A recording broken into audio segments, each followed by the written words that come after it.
आज हम लोग जानेंगे हड़प्पा सभ्यता के बारे में। इस चैप्टर से हर बार एक दो प्रश्न हर एक एग्जाम में आते रहता है, इसीलिए पूरा सुने। और अगर आपको यह अच्छा लगा तो आप कमेंट में पीडीएफ लिख दें। मैं आपको पीडीएफ दे दूंगा, ध्यान से पूरा सुन ले।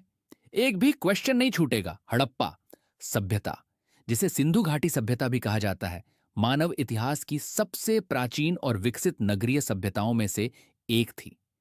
इसका उत्कर्ष लगभग 2600 ईसा पूर्व से 1900 ईसा पूर्व के बीच माना जाता है, जबकि इसकी प्रारंभिक अवस्था 3300 ईसा पूर्व के आसपास से शुरू हो चुकी थी।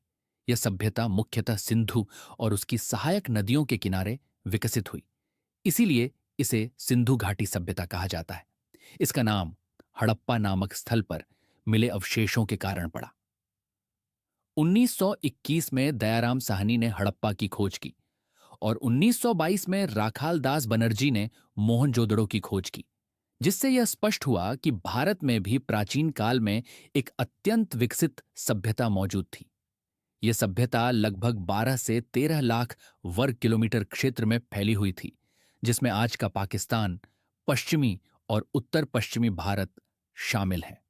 इसके प्रमुख स्थलों में हड़प्पा, मोहनजोदड़ो, लोथल, कालीबंगन, धोलावीरा, राखीगढ़ी आदि शामिल हैं। हर स्थल की अपनी विशेषता थी, जैसे लोथल में बंदरगाह, धोलावीरा में जल संरक्षण प्रणाली और मोहनजोदड़ो में विशाल स्नानागार। हड़प्पा सभ्यता की सबसे उल्लेखनीय विशेषता इसकी उन्नत नगर योजना थी।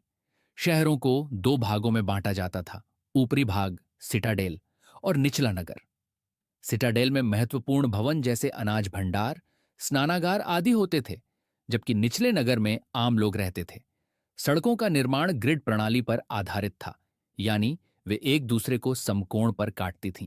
घर पक्की ईंटों से बने होते थे, जिनमें कई कमरों के साथ आंगन भी होता था। लगभग हर घर में कुआं और स्नान घर होता था और पानी की निकासी के लिए पक्की नालियों की व्यवस्था थी। ये जल निकासी प्रणाली इतनी उन्नत थी कि आज के कई शहर भी इससे प्रेरणा ले सकते हैं। आर्थिक दृष्टि से यह सभ्यता बहुत समृद्ध थी। कृषि इसका मुख्य आधार था। लोग गेहूं, जौ, तिल, सरसों और कपास उगाते थे। कपास का सबसे पहला उपयोग यहीं पाया गया है।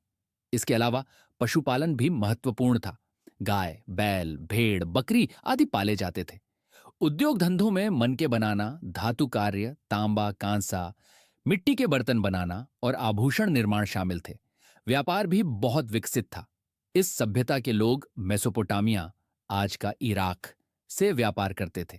व्यापार के लिए वे बैलगाड़ियों और नावों का उपयोग करते थे। लोथल में मिले बंदरगाह के अवशेष यह प्रमाणित करते हैं कि वे समुद्री व्यापार में भी निपुण थे। सामाजिक जीवन की बात करें तो हड़प्पा समाज सुव्यवस्थित और शांतिप्रिय था।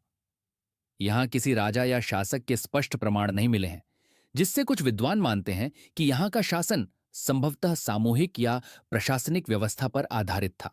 समाज में वर्ग विभाजन बहुत कठोर नहीं था। लोग साफ सुथरे रहते थे और अच्छे कपड़े पहनते थे। पुरुष और महिलाएं दोनों आभूषण पहनते थे, जैसे हार, कंगन, अंगूठी आदि। धार्मिक जीवन भी इस सभ्यता का महत्वपूर्ण पहलू था। खुदाई में मातृ देवी की मूर्तियां मिली हैं, जिससे यह अनुमान लगाया जाता है कि वे उर्वरता की देवी की पूजा करते थे।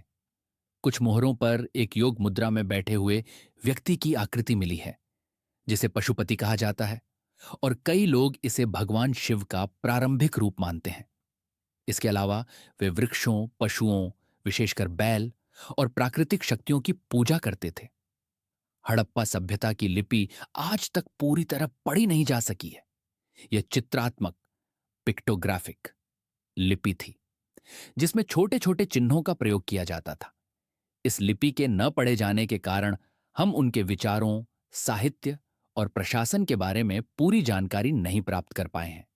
इस सभ्यता के पतन के कारणों पर आज भी इतिहासकारों में मतभेद है। कुछ प्रमुख कारणों में नदियों का मार्ग बदल जाना, जलवायु परिवर्तन, बार बार आने वाली बाढ़, सूखा और संसाधनों की कमी शामिल है। पहले आर्य आक्रमण को भी कारण माना जाता था, लेकिन अब इस सिद्धांत को अधिक महत्व नहीं दिया जाता। धीरे धीरे शहर खाली होते गए और लोग छोटे छोटे गांवों में बसने लगे। अंत में हड़प्पा सभ्यता मानव इतिहास का एक महत्वपूर्ण अध्याय है जो यह दर्शाता है कि हजारों वर्ष पहले भी लोग उन्नत नगर योजना, स्वच्छता, व्यापार और सामाजिक व्यवस्था में बहुत आगे थे। यह सभ्यता हमें सिखाती है कि संगठित जीवन, स्वच्छता और वैज्ञानिक सोच किसी भी समाज को महान बना सकती है। आज भी इसकी कई विशेषताएं आधुनिक जीवन के लिए प्रेरणा का स्रोत बनी हुई